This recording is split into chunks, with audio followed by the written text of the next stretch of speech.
Mais um vídeo de perguntas e respostas e eu tenho que dar um recado. Tem muita gente me falando que eu tô respondendo sempre as mesmas perguntas. E quem fala isso fala com razão. Mas o problema é que tem muita gente nova entrando no canal. Então eu vou dar um recadinho. Existe uma playlist com todos os vídeos de perguntas e respostas.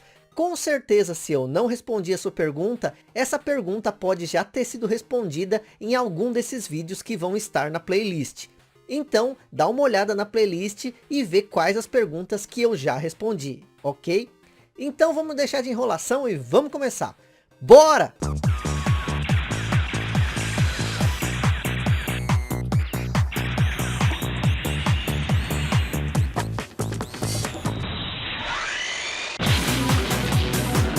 Eric2ET, eu acho que é assim, não sei, ou Eric2ET, desculpe se eu falei errado.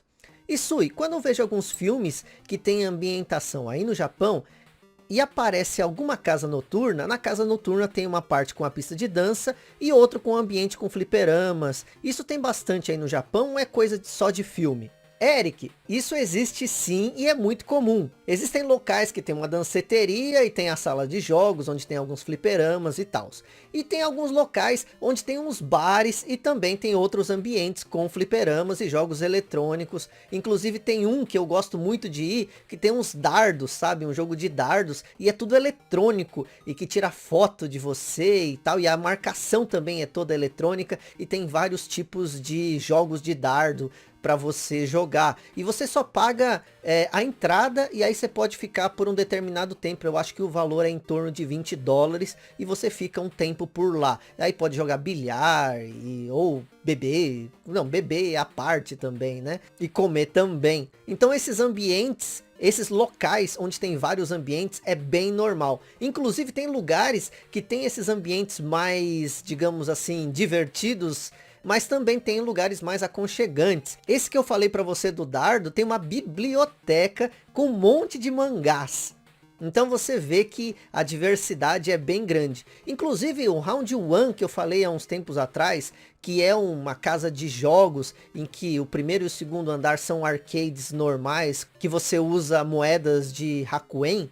E o terceiro, quarto e quinto andares são de fliperamas, de outros tipos de jogos, e que você paga o equivalente a $20 e fica por volta de 12 horas naquele local. Esse local também tem biblioteca com vários mangás para você ler, inclusive tem até cadeiras de massagem, caso você queira descansar um pouco e depois voltar a jogar. Então esses ambientes existem mesmo e não são coisas só de filme, beleza? E Vaz, boa noite Sui, tudo bem? Tudo bem, e você? Sou fã do Nintendo GameCube e ele virou cult hoje em dia. Isso é verdade, hein? Você tem razão. Como ele é tratado aí no Japão? Vendeu bem? É fácil de encontrar os consoles e jogos? O GameCube, como no mundo inteiro, ele não vendeu tão bem. Até porque na sexta geração quem dominou foi o PlayStation 2. Mas o console é fácil de achar sim. Inclusive na caixa ele gira em torno de $15 a $20. Lógico que tem cidades que é um pouco mais caro. E se você quiser ele loose, eu já encontrei aqui na cidade a $5. Mas o preço em média loose é $10. E os jogos também não são difíceis de achar. Mas se você perguntar se ele vendeu bem, ele não vendeu tanto quanto um console da Nintendo vende regularmente, né? Mas como eu falei, porque nessa geração o PlayStation 2 dominou no mundo todo. Tanto que é o console de mesa mais vendido de todos os tempos até hoje. Paulo HC. Isui, eu comecei a pesquisar o preço do Castlevania Symphony of the Night no Japão e achei caro. Pesquisei no Mercari. Ele não vendeu bem no Japão quando foi lançado?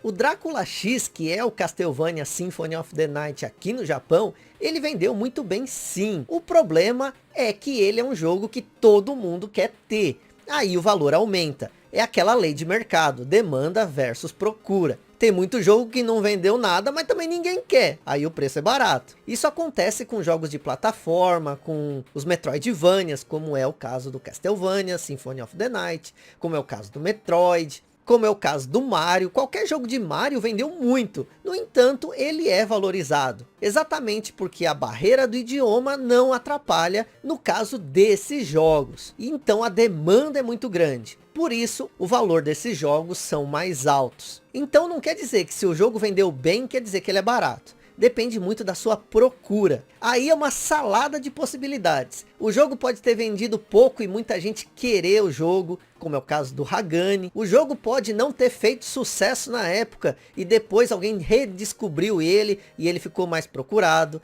Aí o preço aumenta também. Tudo que você tem que entender é que o valor não é feito pelo mercado, e sim pelas pessoas. Não é um cidadão que fala, esse jogo vale mais, esse jogo vale menos. Não, é você, é o consumidor que põe o valor nesses jogos.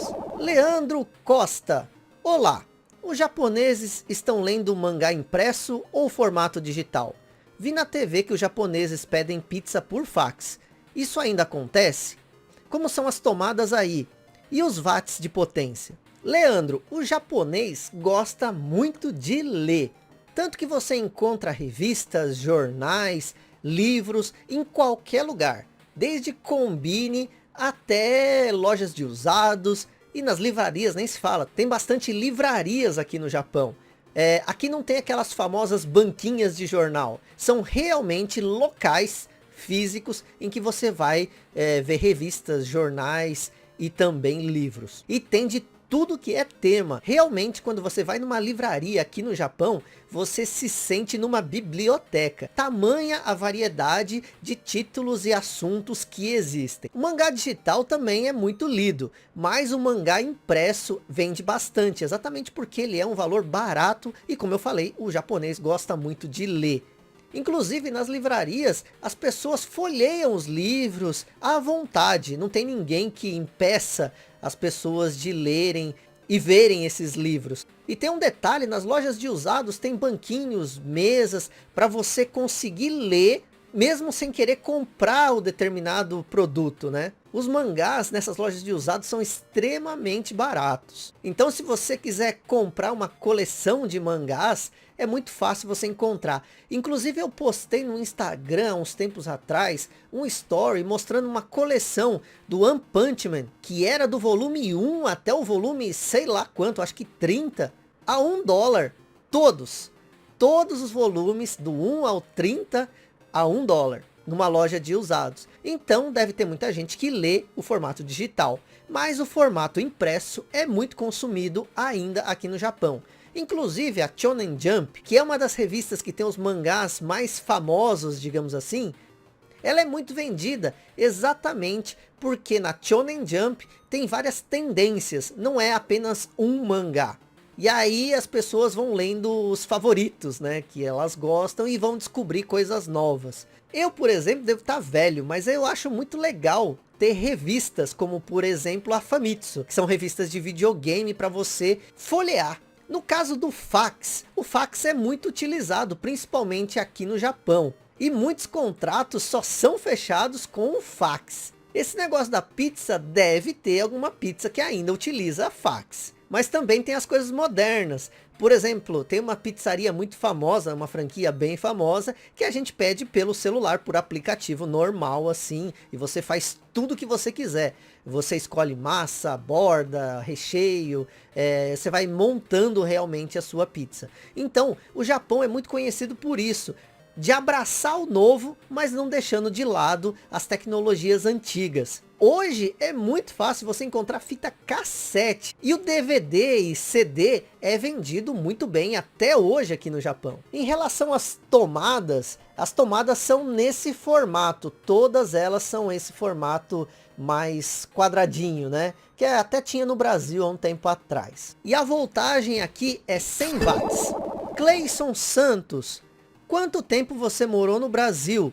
Tu parece o Ryu falando português. Cleison, eu morei a vida toda no Brasil. Eu só tô aqui no Japão há 3 anos. Agora, parecer com o Ryu, eu acho que ainda falta muito para parecer com o Ryu. Mas valeu, obrigado, se foi um elogio, né? Não sei. Fernando Leme: Isui, as moças nas escolas usam aquelas roupas igual a da Sakura? Sakura do Street Fighter, né? Com certeza. Fernando, sim. As estudantes e os estudantes usam uniformes meio que padrão, que não são nem vendidos na escola, são vendidos em lojas que vendem uniformes. E esses uniformes são desse jeito igual a da Sakura mesmo. Inclusive parece linha de produção. Os alunos parecem que são todos iguaizinhos.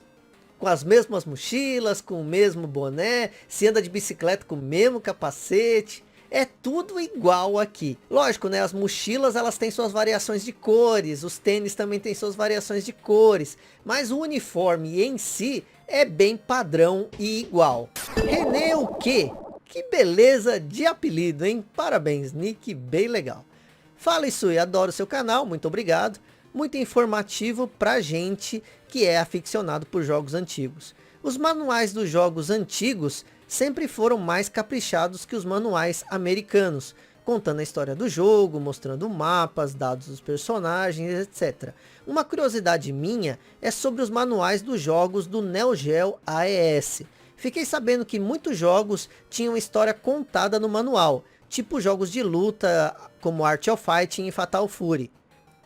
Tem como você mostrar algum de relance, só para ver como são esses manuais de Neo Geo? Abraços. Já que você falou de Art of Fighting e Fatal Fury, eu peguei aqui duas versões. Uma de Art of Fighting 2 e a Fatal Fury Reabout. Por que eu peguei esses dois? Porque o Art of Fighting 2, ele é uma que vem nas caixas mais antigas. E o Fatal Fury Reabout vem nas caixas mais modernas. Lógico, em relação à época do Neo Geo AES. E assim, esses jogos mais antigos, eles têm um manual do tamanho um pouco maior. No entanto, essas caixas mais modernas, em que já tinha o Neo Geo CD, o manual é igual ao do Neo Geo CD, naquele formato um pouquinho menor, que cabe na caixinha do CD. Por isso que eu peguei para vocês verem esses dois modelos. O Art of Fight 2 é um dos jogos populares, assim, você encontra ele com facilidade entre 10 e 20 dólares. Aqui o cartucho, né? E aqui o manual ainda no saquinho. A grande maioria que eu vi, dentro do manual, a parte interna, ela é preto e branco. Somente a parte externa que é colorida, mas tem bastante dados. Em relação a ter história, sim, tem história dos personagens. Alguns manuais têm até a história do jogo mesmo. Mas o manual é completo, como eram completos todos os manuais dos anos 90, né? E são artes muito bonitas e é bem legal de você ter algo assim. Principalmente aqui no Japão, que esse material parece novo, né? Se você pegar ele aqui, ó, você vê que parece que eu estou folhando este manual pela primeira vez. E ele está zerado mesmo. Agora ó, nós vamos abrir o Reabout Fatal Fury para a gente ver o manual que tem dentro. Aqui o cartucho, né? Cartucho com a mesma ilustração que tem na capa. E aqui o manual, ó, o manual igualzinho do Neo Geo CD. E aí a mesma coisa que tem no outro, é um manual bem completo, dentro é preto e branco também, e deve ter várias coisas interessantes de se folhear, porque realmente também é bem completo. Só que eu também preferia que o manual fosse do tamanho do manual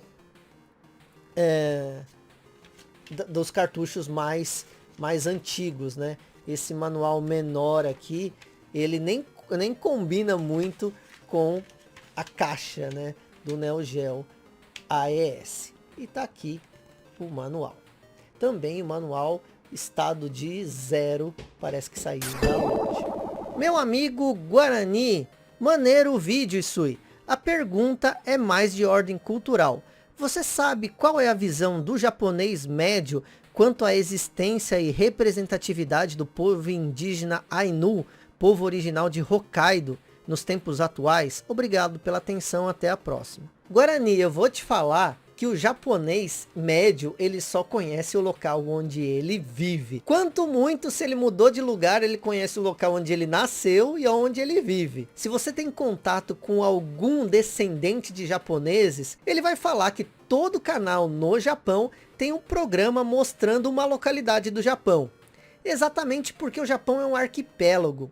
Ele é um conjunto de várias pequenas ilhas que formam um país. E por isso cada região tem o seu costume. E aí acontece que cada região tem a sua tradição. E aí você só vê programas no Japão de pessoas fazendo, oh, que coisa, que interessante. Porque cada localidade tem o seu modo de viver e as suas tradições.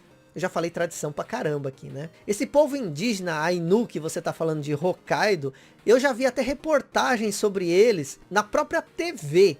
E também no Facebook em alguns grupos que aparecem. Hokkaido é uma região muito fria. Isso também ajuda as pessoas a ficarem mais isoladas, os povos ficarem mais isolados. Mas é bem interessante de ver isso mesmo. Eu tinha até reparado, o japonês não conhece nada do próprio Japão. Então você não fica espantado se eu te disser que o japonês não conhece nada de fora, do Brasil, dos Estados Unidos ou de qualquer outro lugar. E esse foi mais um vídeo de perguntas e respostas. Se você quer que eu responda as suas perguntas, por favor, façam suas perguntas nos comentários desse vídeo, que eu respondo nos próximos vídeos, beleza?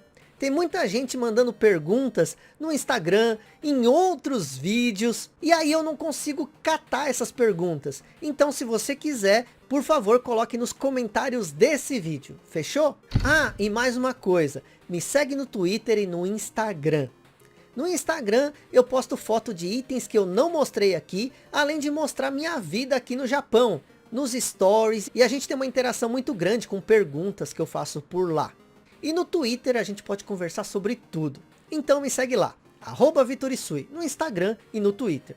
Eu sou o Isui, obrigado a você que viu o vídeo até aqui. E até mais.